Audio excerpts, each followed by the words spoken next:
My name is Reynolds. I am the team leader for our leadership division at Summit Salon Business Center.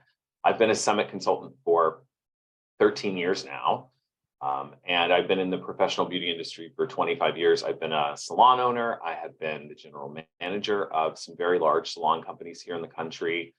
I've worked on the corporate side of the business, so I have a pretty varied history and background in the industry. And in addition to doing a lot of leadership team work, I am also one of our certified Enneagram trainers. I work with both teams and individuals on the Enneagram. So if you've seen any of Jennifer Culverhouse's forums, she's somebody that works on my team with me. She's actually my Enneagram coach. She's the best. So we're going to talk a little bit about the Enneagram today, but mostly we're going to talk about leadership teams, which is a big question that keeps coming up when I'm out in the big bad world. So one of the things that I get asked a lot is, why would you bother having a leadership team? Why is it important? And I think it just depends on the individual as far as the answer to that question. What I know now that I probably didn't know when I went on the salon side of the business about 18 years ago is that I think that leadership teams now are more important than they've ever been. I have made a living in this industry running very large multi-location hair salons for folks. And even in that capacity, I can tell you that it's in many cases way too big of a job for just one individual. So I think in the current climate that we have as an industry, and relative to just what people need from us as owners, as mentors, as managers within organizations, leadership teams to me are one of the most important things we can offer to our teams. So in terms of the purpose, I think it varies from person to person. So I put sort of the 4 top things that come up when I speak with other owners. So the first question is, are you looking for perspective? Sometimes a leadership team is put into place just to give us some perspective in terms of the types of individuals that we have working for us. I'm reading a book on generational communication and generational leadership. And what's been really interesting to me in that book is we sort of see things through the perspective of our own generation, but we have people working in our salon companies of multiple generations. So are you looking for perspective? Are you looking for a different sort of energy, a different history, a different vantage point that's going to help you manage and grow your company in a more meaningful way? The second question that I would ask is, are you looking to create a new career path, perhaps, for some of your employees? What we know to be true is that this industry is a very, it's a hard one physically on your body. So I know some top producers in salon companies that over time, they're looking for an opportunity to be more involved in the organization, but maybe they sort of want to step away from the chair and they're not quite sure how to do that. They still want to have an impact. They still want to be involved, but they're not really sure whether or not they have an opportunity to do something else within the organization. So are you looking to create a new career path within your organization? And the leadership team could be an answer to that. The third question that typically comes up is, are you looking for support to run your company? Depending on whether or not the people who are watching this, if you're an owner, if you're a manager, I think everybody reaches a different place within their career in the salon business. And sometimes we want just the freedom to be able to have the work-life balance that we give to all of our employees, right? So we would like to not be called on a Saturday at 4 p.m. about where's the toilet paper, right? I mean, we've all gotten that call. Or, you know, the air conditioner's not working and really they just haven't turned it on, you know, whatever it is. So are you looking for support to help run your salon company more effectively that's going to give you freedom to create some work-life balance? And then last but certainly not least, are you looking for an exit strategy? I also do a lot with our succession planning team. I do most of the valuation reviews that happen through our financial services team.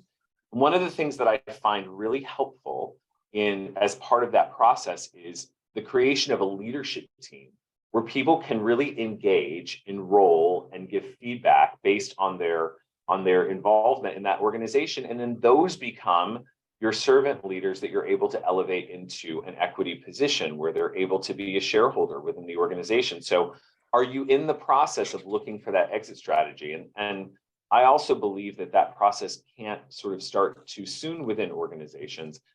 If you're, if you've already created that market leader position within your market. So my biggest piece of advice, once you've answered those questions, is that you have to begin with the end in mind. And what I mean by that is, when you are creating a leadership team, one of the biggest challenges that I typically see when I get involved, we have and I'm going to talk a little bit later about it, we have an entire leadership development system called the Summit Leadership System that Melissa and I worked on together last year that we've been launching all over the country. And one of the things that I see when I get involved with these salon companies that have established leadership teams is, have they created the accountability around what they actually need support with, or are they trying to put a square peg into a round hole, right? So are they taking the human being and saying, oh gosh, like, I love you and you're awesome and you're a great part of our organization, but now I'm going to put you in charge of something that you may or may not want to be involved in. So I think you have to begin with the end in mind. So create the role first. Really decide for yourselves what the most important aspects within the company are that need guidance and development. That can be recruiting, that can be inventory development, that can be promotional plan, that can be front of house. Sometimes it's one of the most important areas of accountability that I've been putting into place these last several months is culture. Do you have somebody really on your leadership team who's the culture keeper? Also, if you've not put yourselves on mute, I'm hearing a little bit of background noise. Put yourselves on mute. I promise you'll get to ask me all the things at the end. So have you been able to really define what culture means to you? And do you have someone who's keeping that culture and selling it through in terms of having a gratitude program that exists in your salon company, or having some sort of team building and rapport building that is consistent within the company? So create the role first, and then you can choose the right human being to fit into that round hole. So also, you need to ask yourself, like, what are the areas of my company that could be better served by a member of my team? What I mean by that is, we are all born unique and special and wonderful, but we all have different talents. There are certain things in my own organization that I know I'm just not great at. I am, for those of you familiar with the Enneagram, I'm a body type, which means that momentum and inertia are really important to me. So sort of always moving forward and moving at a really fast pace is really important to me. There are areas within our companies where that's not necessarily the best quality for the person. The person may need to be more sort of head focused, where they are more process driven, where they are more methodical and move slower, but with more intention. They may need to be more heart focused. We'll talk a little bit about that. They may need to be more connected. So are there areas of my company that could be better served by a member of my team? Also, ask yourself, what are the areas of accountability that I struggle to complete? Many of you will be balancing your role as an owner or a manager, or just, an existing educator within the salon with your work behind the chair. And depending on the volume that you're currently seeing in terms of the number of clients that you're seeing and how often you're working, you may just not have the time to actually execute at a really high level. And that's not uncommon in our salon companies. So you need to ask yourself, like, what are the areas of accountability that I struggle to complete? And is there, again, a human being that would be great at accomplishing those tasks? And then last, I think the next question is really, what are the areas of accountability that I just don't like doing? I would love to say, as a business owner, that I love every single minute part of what it means to effectively run a salon company, and I would be lying to you. There are just certain things that we have done forever, and over time, it's like, I don't want to do that anymore. And rather than just not follow through on it or let it fall by the wayside, is there an area that I just don't like doing, but there's somebody else in my company who's got that young energy, who's more excited about it, who really wants to engage at that level. So, so those are all sort of questions that I would ask yourself in terms of to create this chart of accountability. And I'm going to show you an example of what a chart of accountability looks like. So this is what our leadership team charts that we've been creating as a companion to our Summit LS, the Summit Leadership System, typically look like. You'll notice it looks like an org chart, but I'm going to explain on our next slide. There's some key differences between an accountability chart and an org chart. So what's important to note here is that at the very top, you'll see we have a visionary. So that's typically the person who is they're in charge of brand DNA. They're a trainer and support person for the leadership team. They may or may not manage the profit and loss statements and projections and budgeting, but really they are the visionary in touch with what's new, what's now, what's next. How are we developing this brand and moving it into a new space? And then you'll see we have an implementer role. And the implementer role is typically the person, I don't want to say that they're the wing person for the visionary, but they are really the partner of the visionary to make the vision a reality. So what are the roles within that person's sort of area of accountability that are really important? Like, what are the areas that are really, really important in order for there to be a proper execution strategy for the visionary? And then you'll see below that, and I want to be very clear, this is not an org chart. So this isn't about who reports into who. This is about sort of having a very organized way of leading your salon company from point A to point B. And so you'll see, as an example on here, we have an admin facilitator. That person deals primarily with the front of house. We have an education person who is really the person who is accountable for both continuing education and associate education. We have a business development person. In this particular salon company's case, that person's in charge of onboarding. So really making sure that the experience that all of our new employees have is just spot on. And also helping with any sort of new business development opportunities. A lot of salons recently have been asking about like getting into the med spa space or developing merchandise. That's been a big thing too, like in terms of developing a new brush or some sort of a new tool.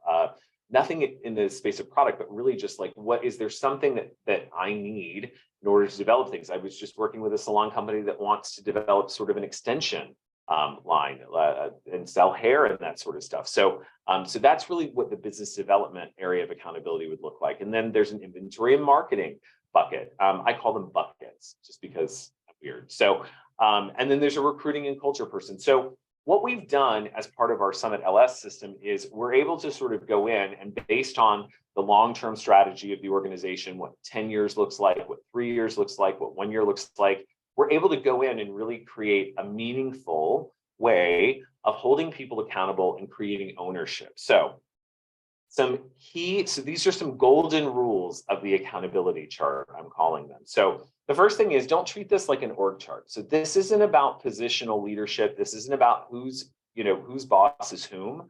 And I think sometimes that can be challenging within leadership teams. I believe that the most effective way to have a leadership team is obviously there needs to be a final decision maker, but it's a democracy and everybody should get an equal say in the process.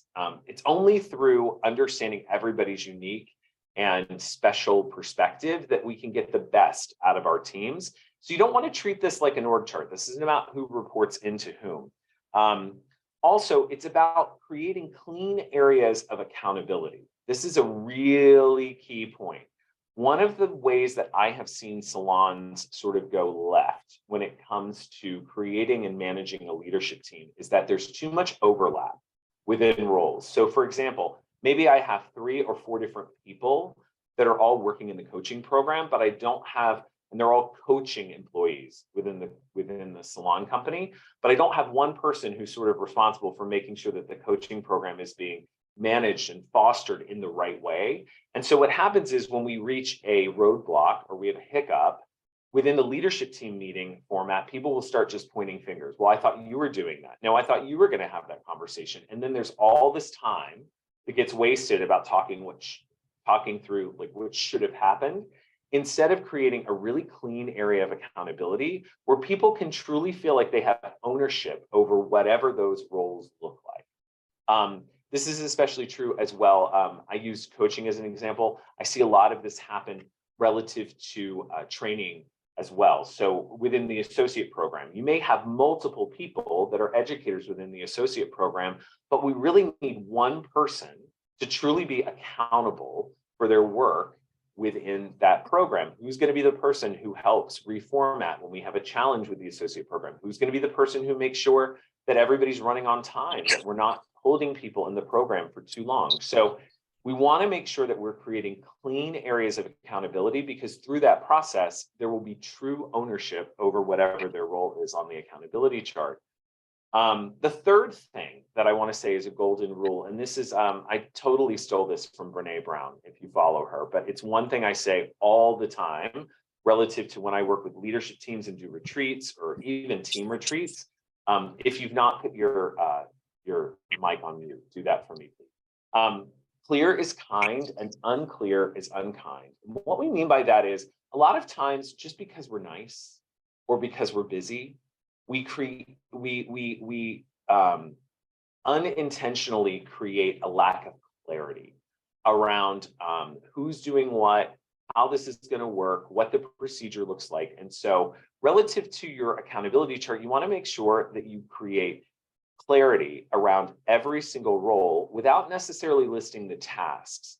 One of the things I always say when I create an accountability chart for salon companies is, the accountability chart isn't about who does what, it's about who is answerable for what. And those are two very different things. So when we talk about an org chart, that really is about what that person's position description looks like and all the different things that we know that they're going to spend their time on. It is not uncommon for me when I create an accountability chart. In fact, I work with a large salon company in Nashville, and every single person on that accountability chart coaches a different group of employees within that salon company. But there's only one person who's responsible for the coaching program. And the reason why that is because it creates clarity around who we're going to go to first when we feel like we could be doing something different or better within the company. So the next thing that I think you have to define, once you've defined all these roles, now we have to place the people in the role. So when we're marrying people to roles, I think it's really important to remember a few things. So the first is, you want to look for cultural leaders, not just positional leaders. And I don't want this confused with a popularity contest. What I mean by cultural leaders is, you want the people who are already doing the work. So these are the people that everybody look to for the support and guidance of the salon company.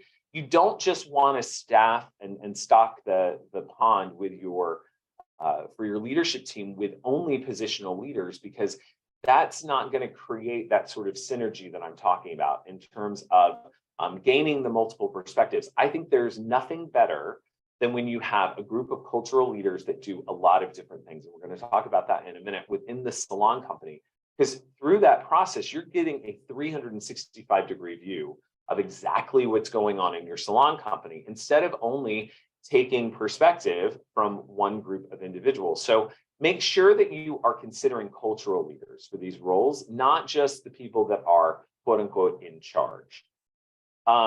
Next, don't fall into the loudest voice in the room trap. I can't tell you how many salon owners I speak with that are like, well, I put them on my leadership team because they're a pain in the ass. And I'm all, that's not a great reason. I mean, it does mean that you stay more connected with them, but we can find a different way. I mean, we can do coffee once a month or something. I mean, they don't necessarily have to be part of this team, but sometimes that's what ends up happening, is that we take our problem children, and in an effort to manage them, what we do is we throw them all on a team together so that we can all make like decisions and policy about what's best for the entire salon company. So just as a rule of thumb, don't fall into the loudest voice in the room trap. Really look to the cultural leaders in your company who are doing the work, who have earned the respect and the admiration of the team, not the people that everybody's scared of, right? I mean, we all know those people. So make sure you diversify your team with people from all areas of the company. It's not that you can't have only administrators. Like I work with several multi-location salon companies that are very large in scope. And so they have lots of layers of management within them. And in some cases, you will want to put sort of either your salaried or your hourly employees only on this team because you're already paying them and you're kind of like, well, you really run things, so let's just throw everybody on this team together. But I don't necessarily think that you're getting the best perspective for the organization, because only through engaging with people who are doing hair, who are in a training program or have been through the training program, people that are managing the front desk or sort of interfacing with the clients primarily. And then you've got the people who manage the finances and all of that stuff. It's only through engaging in all of those perspectives at once that we're able to truly make decisions from a place of power and authority. If we're not engaging with people at all levels of our company and in all sorts of different positions, then I think we're not getting the best of our leadership team. And then last, I think it's helpful to have all three Enneagram triads represented. So if you've attended any of Jennifer Culverhouse's forums or attended any of our Enneagram work, I am super passionate about the Enneagram. I coach on an individual and a team's basis on it, but the Enneagram triads are basically divided up into body, heart, and head. Body, as I said, is really focused on forward momentum and inertia. They are very gut focused. They make a lot of decisions from the gut. Heart folks are really focused on the emotional connection and the emotional needs of organizations. And so a lot of times if we were to ask them a question, we would say, well, how do you feel about that? Because we want them to connect emotionally. And then our head folks are people that focus a lot on processes. So we would ask a question like, well, what do you think about that? And because you're engaging in all three of those triads, when they're all represented, you're able to really understand your employees at a different level. If you're too heavy in any one of those three, then I think you're typically going to be making decisions and viewing things through sort of a narrow lens. Whereas if we're engaging people in all three of the triads, now we have an opportunity to meet all the needs of our service providers and employees. So I just think it's really helpful if you're able to sort of have all three represented. So I have a list of always and nevers before we go into some questions. And these are just from my experience in implementing the SLS system, but also just from leadership team retreats that I've had recently.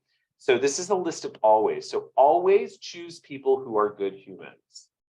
I know that sounds like a very simple request, but I mean it from the bottom of my heart. Please choose people who are good human beings. As I was saying on a previous slide, oftentimes the leadership team becomes a holding place for problem children. And I don't think that that's a great service to you or to your salon company. So choose people who are good humans. And that doesn't always mean that they share your belief system either. So I think sometimes we think that we have to engage with people who only see things through our lens and with our belief system. I just want for people to be a good human. I want them to be kind. I want them to be open. I want them to be respectful. I want them to be accepting. So these are all qualities that I don't know that you can necessarily teach. They happen over time and they happen with experience. So that's my first always rule. My second, make sure that you are always creating psychological safety for people to express their unique perspective. I talk about this a lot in retreats. Google did a study called Project Aristotle, if you want to look it up online, several years ago. And they gave all of these very smart scientists from these Ivy League universities full access to all of their teams to discern what separated a healthy team dynamic from an unhealthy team dynamic. And the most important factor in that equation is psychological safety, which is the ability for someone to be seen for who they are without fear of judgment, to speak their truth without fear of discipline. And I think there's nothing more important when it comes to getting the best of your team than to create psychological safety for people to express their unique perspective. I've often said within my own organizations that everybody gets a voice. It doesn't mean that everybody gets to decide everything, but I think everybody should have a voice in the process.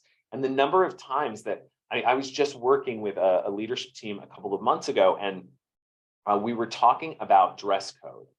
And everybody on the team, with the exception of one leadership team member, was giving feedback about consequence relative to dress code. Like, well, we should give them a warning, and then we should write them up and all the things.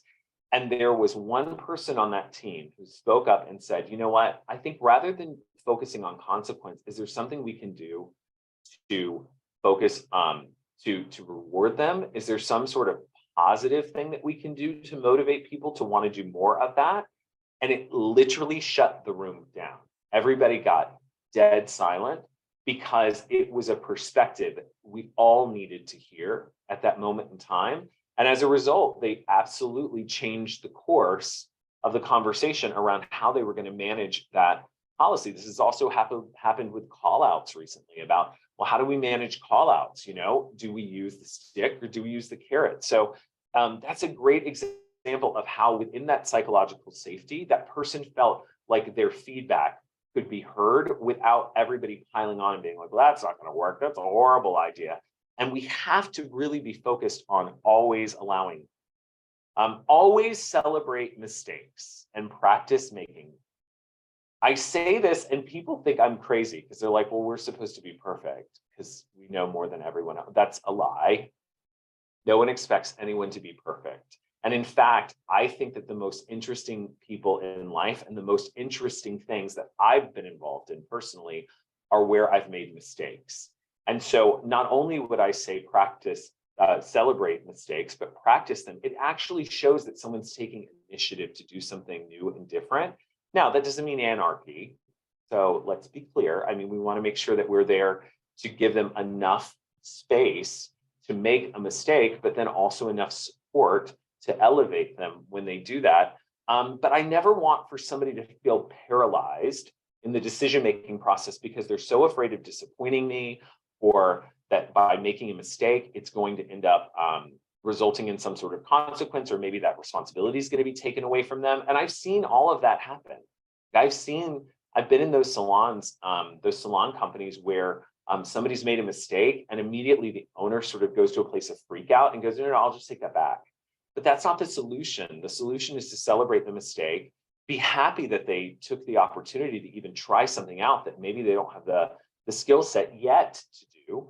And then we're going to help elevate them and help them practice making more mistakes. Last, I think you have to always be sensitive to how people process information and give time and space for everyone to feel heard and understood. We often, as leaders, feel like everybody processes information the exact same way that we do. And that's just not the case. And as I've done so much Enneagram work in the last 12 months, I've become now more aware than I've ever been that everyone processes information in their own time. So it's very, very important that as a leader, you hold space within a leadership team and give honor to how people process information and how they communicate information. As an example, if you have someone who is very process focused, they are within the head triad of the Enneagram, you want to make sure that they are that they have enough time to really process what you're asking them to answer about. So it's not uncommon for me to throw a question out to the room, and if I know that there is someone who processes information that way, they're not ready to speak up at that moment, that they will have really valuable feedback by the end of that meeting. I will say to them, you know what, we're going to come back to you. So I'll make a note to come back to you, but I want to make sure that your perspective gets heard. And I will tell you, in those moments where we've allowed that space and time for them to process, some of the most incredible feedback will come from the room. So now my nevers list. So never ask them to do this for free. So different salons have a different feeling about this, but I'm just going to tell you what I've experienced out in the big bad world. So we have to find a way to make it worth their while. Those of us who started an organization from scratch, we understand that part of being an entrepreneur means that we sacrifice. Certainly for the first year in my salon company's history, I did not take a paycheck and I worked my butt off. And I get that. And I get that mindset. And I've been there. But I need for all leaders to understand who want to have a leadership team that we have to find a way to compensate them for their time and their effort. Now, how you do that is up to you. Sometimes if it's an hourly employee, obviously that sort of takes care of itself because we're paying them for their time. But if they're a commission-based employee, I think you have to look at the volume. I mean, you're never necessarily going to be able to match the amount of money they make behind the chair. We know that, especially because a lot of the people on your leadership team will be your top producers in the salon company. But it's not about matching what they make behind the chair. It's about showing them that you value their contribution in a way, because otherwise they could take that time and open it up on the floor and they could make money behind the chair. So we want to be very clear about that. The other thing is, some of you have shareholder programs. And so if they're being compensated through the shareholder program, either through equity or maybe they get a dividend, if you're at that point in our shareholder program, then I think that sort of takes care of itself. But we just want to make sure that there's some sort of value outside of the intrinsic value of being able to collaborate and move a company along. We just want to make sure that we're not asking them to do something for free. I think you will find that if you do that, you will have success for a minute. I don't know that it's tenable. I don't know that it's sustainable for a long period of time. So never create a glorified social club. This is not the time to create a social club. I strongly recommend team building and rapport building within salon companies, but please don't just invite all your besties in the salon to come and be a part of a team and then turn it into just a glorified social club, because that feels exclusionary in nature. It doesn't feel like you're doing the work. It just feels like you got some of your best friends from the salon, invited them in to create a little bit of a social club. And then that feels like now we have sort of a culture of winners and losers, right? There are the people that are in the inner circle, and then there are the people that are outside of the circle. And that's not servant leadership. So we want to make sure, I always say to owners, one of the best pieces of advice I give when first creating a leadership team and being able to communicate that to your team is, what we say to our team is, this group of individuals is here to serve you better. Because that's the purpose. The purpose is there's only one of us. And the bigger our companies get, there's still only one of us. And there's 100. I mean, I'm the general, or have been the general manager of Cutler in New York for a long time. We have 175 employees. There's one of me. So as the company grows bigger, you need to be able to have the diversification of people to serve your company in a more meaningful way. So don't make it a glorified social club. Never within the context of a leadership team, design it in a way that you're going to waste time restating the challenges of the organization 1,000 different ways. This is something I see a lot of times. If you have an existing leadership team and you're not on our SLS system and you're finding challenges within your leadership team meetings of feeling that they're productive, I will bet you, I don't know how much I'm going to bet you because I'm not like really a gambler, but I'll bet you some money that some of that wasted time, if not most of that wasted time, is by every single person in the room repeating what the challenge is in a different way, like over and over and over. Kim, Kim is such a problem. Oh my God, do you know what Kim did the other day? I saw her outside and she was smoking a cigarette and I told her she better wash her hands. Well, I'll tell you what Kim did. Like, we get it. Kim's a problem.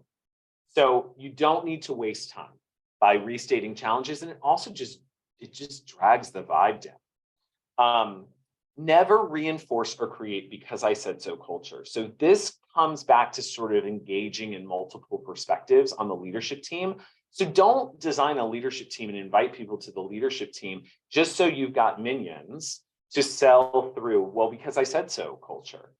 So we're going to do this. I've decided on this, but I need you guys to go out and be my people and my minions and just execute it. So don't do that within a leadership team. You're not getting the best of the people involved. And ultimately, again, back to sort of, it creates a culture of haves and have-nots. You want to stay away from this idea of creating the inner circle that makes all the decisions, is in charge of everything, and then everybody else just has to follow the rules.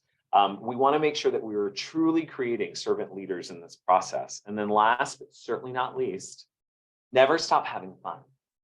Leadership teams can be an incredible opportunity to have fun with your people. So that being said, you want to balance the fun with the effectiveness. So make sure that as part of your meeting structure, you do have, whether you use our leadership team meeting structure that we've created at Summit, or you have a really solidified leadership team meeting structure, make sure that there is a structure to things, and then have fun. Make sure that it's not just all business. Laugh, enjoy each other's company, go to dinner every once in a while. Like, just do something to encourage and continue to build that rapport with people who have given so much to your organization. I think it's really, really, really important. So before I go into questions, I want to give you some additional support. Melissa Young, who's on this, is going to be so proud of me. So I did my own little QR code. If you scan that, it will send me an email, like you'll see it pop up on your phone. It's a whole thing. It's a whole vibe. And underneath in the body of the message, I put some little text in there about, like, give me more information about, with a colon. So just fill in whatever you need below that. I do, as I said, and myself and my team, we do team and leadership retreats for salons. We do individual and team-based Enneagram coaching. We do have the Summit Leadership System, which is pretty, if I say so myself, and then I do specifically a lot of succession planning, which is valuation work, valuation overviews, and then transaction simulations and onboarding of shareholders, all the things. So please use that QR code thoughtfully. Now I'm going to stop my share. I've got some questions in the chat. So, let's see. What's that book? We need it. Tyne. Take yourself off mute. Hi. Hello, how are you? So good. So what book? You were talking about a generational leadership book, kind of off topic. Yeah, it's called, let me give you the name of the author. Thank you.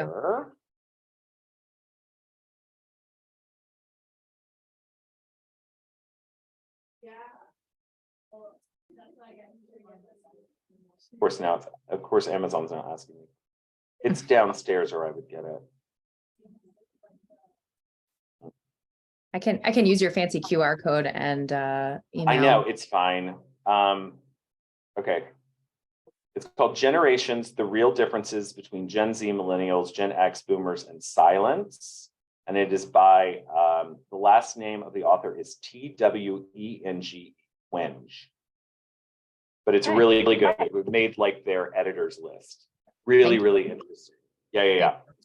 Actually, I have one more question since I'm off of mute. So my coach is Sally Monavon, and we are kind of like, I'll say, knee deep in structuring all of our leadership roles and things like that. We have a company of over 30. I have 3 people right now that I would consider people who are in that leadership team, and we're developing we understand the roles that they kind of are doing right now. But one of the things that we're really struggling with is when you said define the role, but not the tasks, that paralyzes me, because we feel like when you mentioned the 4 o'clock call, where's the toilet paper, to me, the owner, that's something that we need to have a structure for the rest of the team to know which one of these leaders do they take said task to. Sure. But then when you say don't define those tasks, that paralyzes me, because I'm like, oh, okay, now I don't want to do anything. Yeah. Don't define them on the accountability chart. Do define the task in terms of the area of accountability, right? So for example, within coaching, there will be multiple people that are actually coaching within that program, but you need to tell the person who's responsible for the coaching program, these are the areas within this umbrella that I want you to be focused on. Like, what are the key performance indicators that people need to be hitting? How often do meetings need to be happening? Is there a system of checks and balances? So I'm really glad you asked that question as a point of clarification. Some of the people I have worked with have even gone so far as to create what's called a communication guide for their back rooms that says, if you have a question about this, this is who you go to. If you have a question about and it's literally like, my paycheck doesn't look right. And then it says who they go to. We ran out of toilet paper. You know what I mean? So what it does is it creates a cheat sheet to help the team understand. So, because sometimes, and one of the key pieces of feedback I get from a lot of leadership team members is that when it gets announced that they're on the leadership team, now they go to whoever's convenient, right? And that's also not what we want. We want there to be an organized way for them to have meaningful dialogue about whatever it is they need, whatever their need is. Is that helpful? Yeah.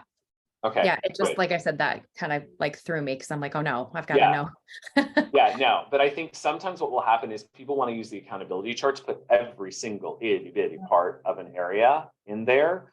And that's not necessarily how the accountability chart gets used, because it's about who's answerable to that area. And then within that area, you sort of define what their role is within that. Yeah, that makes sense. So for example, if there was a position that was called like team development, what are their main bullet points? Coaching, maybe recruiting, and maybe the associate program. And that's their bullet points. But then underneath all of those bullet points are all the details. So what we're trying to say is have categories and almost subcategories or description of those things, but less is more as the overview of the accountability chart, and then job descriptions can explain all the little details. So like if I were to say for one of my leaders, like if she predominantly, like if I look at the tasks that she does most often, she's handling technical questions from the staff, or if we have a guest that, needs an alteration on a service. So would she be considered, but she handles she's a stylist, so she handles, more of the hair than the spa. So would I say to her that she would be more of a technical resource for the salon side? Like, is that still too broad? That's a great question. So here's what I would say, and this is the way I've set it up, right? So when people come in and they've already got established roles, and people are already used to coming to them for certain things, if that person wants to keep doing whatever that task is, right? So in the sense of what you said, you've got somebody who's already sort of taking care of certain aspects of your organization, and if they're happy with that, that's great. Now, if those tasks fall in cleanly to an area of accountability, wonderful. Then we just put that area of accountability into that person's court. But they may be helping out another member of the leadership team who those tasks really fall into more cleanly. This happens a lot. Like I typically will have service adjustments put in the bucket with the education person. The reason being, when we have a lot of service adjustments coming up, what we know is that we need to probably address it through the educational process. Would you agree? So there may be lots of people in the organization that are helping mentor and grow people, right, through that process of service adjustment. So it doesn't mean that those responsibilities or those things go away. It just means we have one person to cleanly go to and say, how are we doing on service adjustments, and can we relate this back to our educational plan that we have for both continuing and associate education? So is that helpful to sort of let you know sort of how it all works together? Yeah. The other thing I think that's important about this is, if you're looking at creating a cleaner accountability chart, but you've already got people in the leadership team doing certain things, I don't want you to cut them off at the knees, because that doesn't feel great. So I think this is a process, right? We talk about this a lot in Enneagram. This is a process and a practice. It's not we all of a sudden we flip the light switch and everything changes tomorrow, because that doesn't feel good. So I think if you begin with the end in mind, though, if you create sort of what this ideal thing looks like for you, and then over time you grow into that, that's great. That's lovely. That feels good to people. Okay. Thank you. Yeah. I'll go back to me. Okay. So Melissa has said, if you want to learn more about the Enneagram, there's a recording on Community called "What is Enneagram?" Oh, thanks, Melissa. Christy Golby had a question about the SLS system. So, Christy, are you there? Yes, I'm here. Hi. So, Hi. do you have, Melissa put in here that the Summit Leadership System, it's a new system, certified Salon. Do you work with a coach currently? I do, and we just met on Monday, and she was talking about, and it was a leadership. Our whole meeting on Monday was our whole leadership team and her, and she was talking about it. And I think, is she getting trained on it right now? Who is your coach? It's Cherie Daughter. I'm not sure if Cherie's in the next round of training, but I thought regardless, she said she's getting.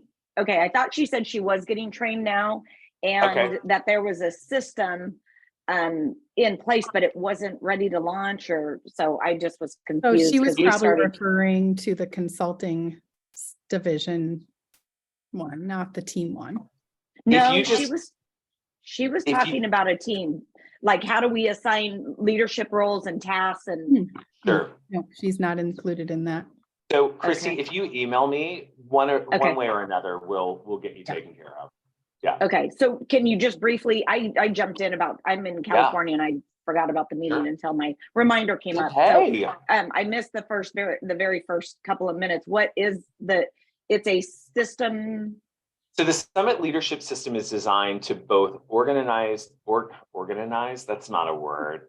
Organize your leadership team in a more thoughtful and effective way, and then set long-term goals, sort of strategic planning, create vision and values about opportunities for you to really understand who is it that you're inviting in to be a part of your organization. And then we set up an online portal through, we partner with a company that has a website that's customized to your salon company to help you with all your key performance indicators and all the task-focused stuff. And then we teach you a meeting format that's a companion to that. So it's a pretty expensive, multifaceted sitch. Okay, so that sounds probably like where we need to be right now. We just had our initial meeting with our team on Monday, and now we're trying to do what the accountability. Who's best at what? What groups are you going to be responsible for, and what falls, kind of under that. So yeah, however we could stay organized, it's kind of overwhelming. So if you email me, Christy, one way or another, we'll get somebody to take care of you. Okay, and will your contact information be on here somewhere? Yeah, I'll put the slide back up. So it's got a QR code. If you do the QR code, it sends me an email. Okay, I'm watching you on my phone though, so I don't think I can QR. I'll screenshot it. Okay, it's if you well, you can't probably write it, but can you put my email in there, Melissa? Yep. Okay, thanks. All right, so Christine, what's the best practice for removing specific people from a leadership team who are no longer servant-minded? I know. Christine, where are we? Come on, talk to me. Christine, are you there? Christine may have stepped out. Okay, so here's what I will say about the best practice of removing people from a leadership team. It's a very challenging process because you don't want to hurt people's feelings and you don't want to cause more problems than you solve in doing it. So my response to that is, I believe in the power of conversation and I believe in the power of being direct and honest in an empathetic way. So if there are qualities of that person that are leading you down a path to believe that they are no longer in it for the right reasons, then I think you owe it to yourself and you owe it to them to have a very honest, very level-headed, very non-emotional conversation about what's working and what's not working. And I think through that process, one of the first questions that I ask is, are you happy being part of this team? Because they may say to you, and I find that this is often true in salon companies where there are certain positional leaders that feel like they have earned the right, but they don't really want the responsibility. And my whole thing is, this is not about this is not an egocentric thing to be involved in. This is about the responsibility of serving other people. So if you're not in that space, I get it. And it doesn't mean you lose your voice. It just means that we need other people who are more servant-based, have more of a servant-based mindset in how to properly serve and develop the organization. So, but I will tell you, depending on the person, it can be a very challenging conversation to have. You just need to do it in a very level-headed, honest, and kind way.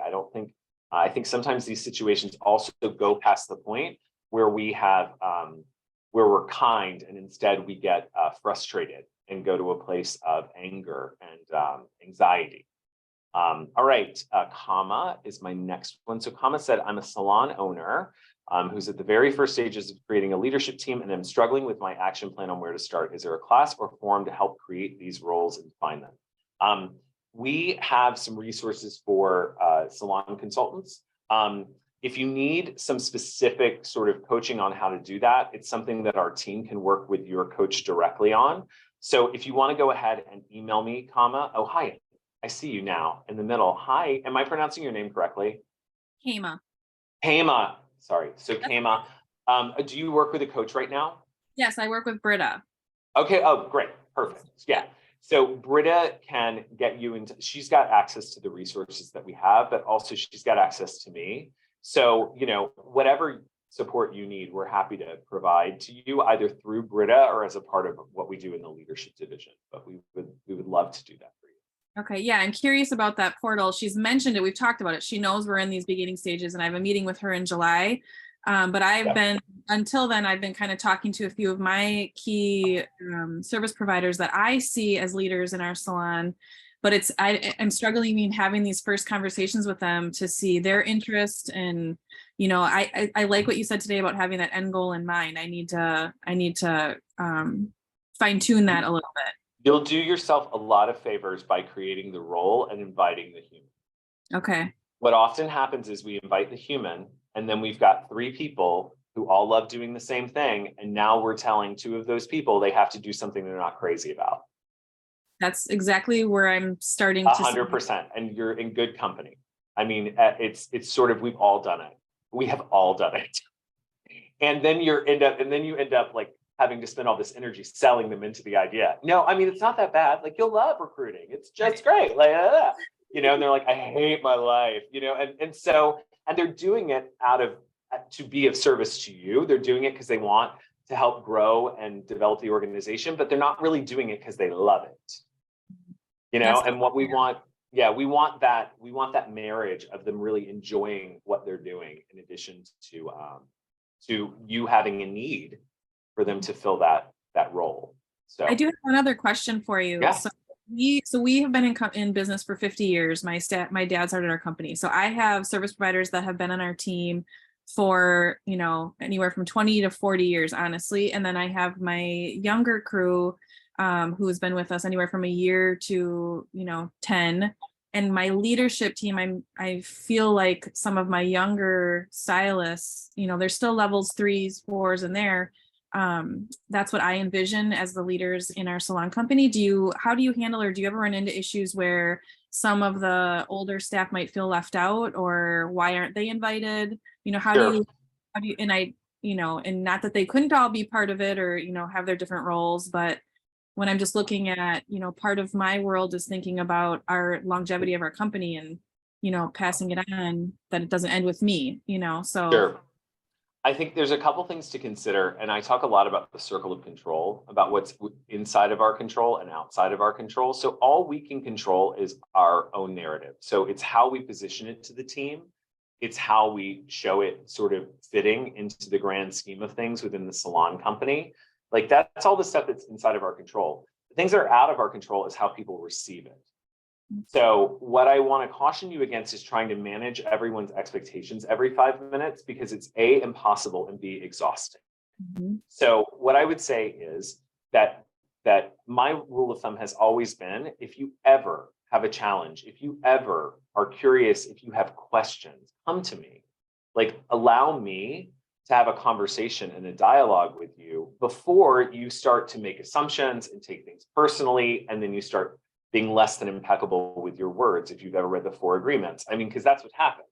They make the assumption that they were strategically left out, then they take that personally, and then they go around and tell everybody about how upset they are, right? When if they just, you know, so I think it all comes down to what's inside of your control is your ability to offer up that as an opportunity for them to come to you. You know, I don't want for anyone to feel left out. And I really do believe that if you do this the right way, it means everybody has a voice, right? As opposed to just either the loudest people, the most problematic people, or the people you see the most. Because that's just the way it works. We're busy people. And I would love to say that I have, but like I said, 175 employees, there's one of me. So I have to be really strategic in the way that I am engaging and involving people in the organization. Otherwise, there will be hurt feelings in the end if I'm not giving them an opportunity to come to me and have a conversation about it. Thank you. Is that helpful? Yes. Yeah, good. Are there any other questions? You all have been a great group. Hey, Lauren. Hey, Heather. I work with them. They're on a leadership team I work with. So cool. All right, great. Well, it's been lovely connecting with all of you. Do you have any final thoughts, Melissa, since you're here with me? No, but I just, I'm excited to see this many people interested in this topic. It's something that we're really, really passionate about. I don't know if any of you went to Summit when you were sitting next to, or maybe you were one of the salons that hadn't opened yet. But I remember being at Summit and there was a salon, two people who were just about to open. And I'm like, gosh, I wish I would have known this stuff when we first opened, right? This is the same thing.